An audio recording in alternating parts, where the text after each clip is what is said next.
Information Sheet 1.3 Draft Water Distribution Systems.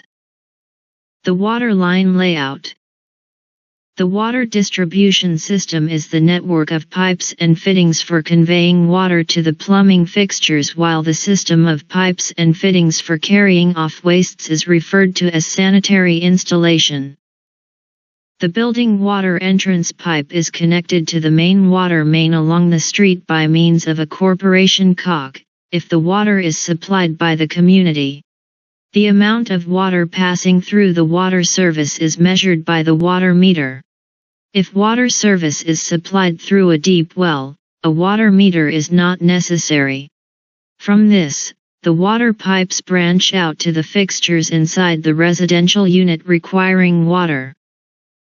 Clean water lines are represented on plan by a visible line and two dashes, while sanitary lines are represented by a bold continuous line. The fixtures are indicated by their common symbols. Storm drainage lines are drawn with two invisible lines that run parallel to each other, while vent pipes are bold hidden lines.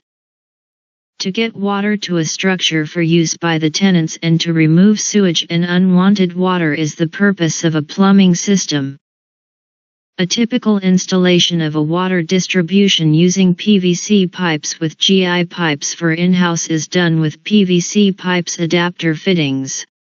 To obtain watertight joints, solvent cement is applied.